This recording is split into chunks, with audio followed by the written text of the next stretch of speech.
이 신발은 왜 나이키가 인기가 없는지 너무나 잘 보여주는 사례입니다. 슈아 슈가지 여러분들, 나름키입니다. 오늘 소개할 신발은 요즘 계속 폭락한다는 나이키입니다. 주식이 말도 못하게 폭락하고 있습니다. 그렇지만 여전히 업계에서는 1위입니다. 이 나이키에서 가장 오래된 시리즈가 바로 페가수스입니다. 이 페가수스 중에서도 좀 더 좋은 버전, 업그레이드된 버전으로 나온 신발, 바로 페가수스 터보입니다.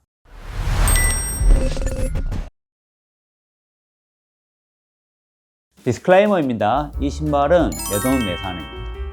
저는 항상 내돈 내산이든 협찬이든 100% 제 견해를 말해드립니다. 업체로부터 첨삭 요청, 금전적 요구 전혀 없었음을 알려드립니다. 자, 그럼 이 신발 어떤 신발인지 함께 알아보겠습니다. 먼저 스펙입니다. 이 신발의 어퍼는 니트 어퍼로 되어 있습니다.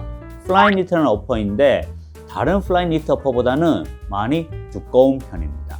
편은 일체형으로 되어 있습니다. 전혀 돌아가지 않습니다. 끈 같은 경우 무난한데 좀 잘 풀리는 편이고, 힐 패딩은 안쪽으로 이렇게 되어 있습니다. 그래서 겉에 좀 막 쓸려가지고 벗겨지는 분들은 이 안쪽으로 패딩을 넣기 때문에 그런 부분에서는 좀 닳는 게 줄어듭니다. 패딩 적당히 들어있고 힐컵도 단단합니다. 데일리 트레이너에서의 기능을 가지고 있습니다. 밑솔은 주맥스가 들어가 있습니다. 근데 이 주맥스가 재활용용입니다. 재활용 찌꺼기라고 보시면 됩니다. 주맥스는 페바 소재이지만 이렇게 찌꺼기가 들어갔기 때문에 사실 내구성이나 반발력, 쿠션감은 일반 주맥스보다는 떨어지는 편입니다. 스택 하이트는 뒤에가 32, 앞쪽이 22, 즉 10mm 힐 드롭을 사용하고 있습니다. 스택 같은 경우도 요즘 나오는 신발에 비해서는 턱없이 부족합니다. 힐 드롭도 10mm에다가 락커도 거의 없는 완전 전통적인 신발이라고 보시면 됩니다. 요즘 나오는 다이내믹한 신발에 비해서는 많이 트래디셔널합니다. 아웃솔 같은 경우는 전반적으로 고무 아웃솔이 들어가 있고 딱히 그립감이나 내구성이 나쁜 편은 아닙니다. 무난한 편이며 다만 요즘 나오는 신발에 비해서 이 미드풋 쪽에 무게를 줄이고자 많이 깎아내는 편인데 이 신발은 그런 거는 없었습니다. 제 사이즈 기준 255 사이즈 기준 무게는 225였습니다. 일반적으로 돌아다니는 스펙에 비해서는 무게가 상당히 가벼운 편이었습니다. 슈 피팅 가이드입니다. 이 신발은 반업을 추천합니다. 저 같은 경우는 요즘 웬만한 신발들 반업에서 255로 신고 있는데 이 신발 같은 경우 255가 확실히 나왔습니다. 웬만한 분들은 반업하는 게 좋지 않을까 싶습니다. 발브 같은 경우는 좀 좁게 나왔는데 저는 워낙 칼발이다 보니 나쁘지는 않았습니다. 이 신발의 통기성 그렇게 좋지는 않습니다. 이 플라이 니트 같은 경우 통기성이 좀 떨어지는 편도 있지만 더구나 이 제품 같은 경우는 통기성이 많이 떨어집니다. 아무래도 이 신발의 50%가 재활용 소재를 사용했습니다. 친환경적으로 만들다 보니 퍼포먼스 면에서는 생각보다 떨어지는 부분이 있습니다. 스택 같은 경우도 이 신발이 32mm 밖에 안 되기 때문에 상당히 낮습니다. 요즘 나오는 뉴발란스 880 서코니 라이드만 해도 35 이상은 넘어갑니다. 그런 거에 비해서는 이 신발의 스택 하이트는 확실히 낮습니다. 힐 드롭도 10mm이기 때문에 미드풋에 적합하지도 않습니다. 요즘 나오는 신발들 전부 다 대다수 다이나믹하게 나옵니다. 즉 락커가 달려있고 스택이 높고 그래서 롤링이 정말 편하게 나옵니다. 그렇지만 이 신발은 전혀 그렇지는 않습니다. 생김새는 정말 이쁘게 잘 나왔지만 여전히 전통적인 신발입니다. 앞쪽 엄청 유연하지는 않고 어느 정도 뻣뻣함은 있지만 이 앞코가 상당히 높지 않기 때문에 이 롤링감은 전혀 없습니다. 저는 개인적으로 좀 많이 다이내믹한 신발들을 좋아하는데 이 신발은 그런 다이내믹한 특징이, 장점이 전혀 없습니다. 쿠션감도 나쁘지는 않지만 요즘 워낙 좋은 신발들이 많다 보니까 이 재활용 주맥스는 생각보다 매력이 없었습니다.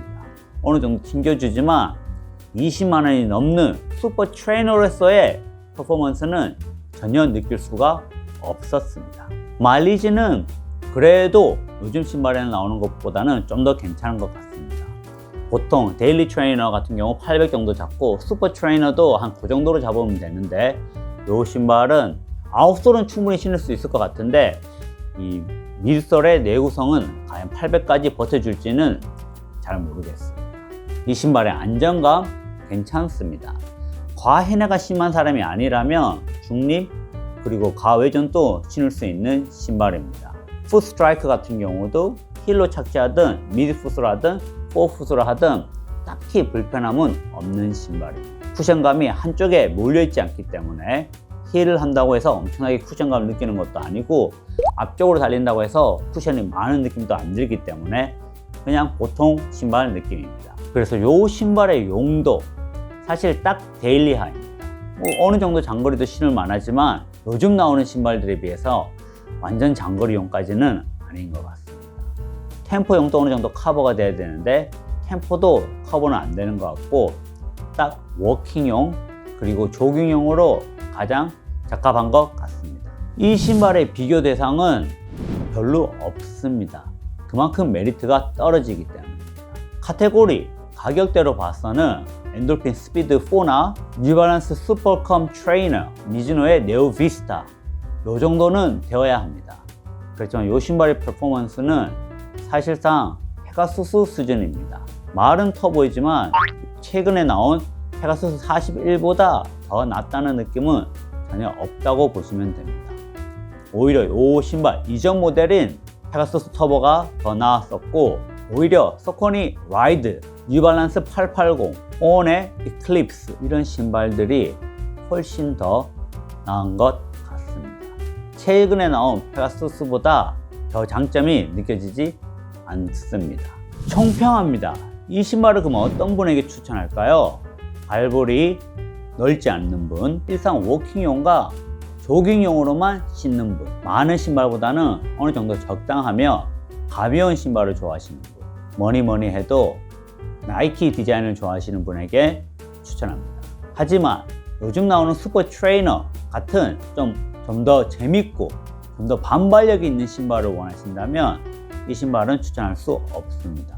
통기성도 떨어지고 발볼 넓은 분에게도 추천할 수 없습니다. 개인적으로 저는 이 신발 딱 일상용입니다. 디자인은 정말 예쁘지만 나이키는 이제는 더 이상 변해야 한다고 생각합니다. 요즘 나오는 신발처럼 아코를 좀 더 높이고 그리고 힐 드롭을 좀 더 낮추지 않는 이상 요즘 나오는 신발에 비해서는 재미없는 신발인 것 같습니다. 여러분 이런 트래디셔널한 신발을 좋아하시나요? 아니면 저처럼 아코가 좀 있고 락커가 들어간 신발을 좋아하시나요? 댓글 알려주시기 바랍니다. 자, 그럼 오늘의 영상이 여기까지입니다. 그럼 다음 시간에 뵙겠습니다. 진짜 디자인은 이쁜데 디자인만 이뻐.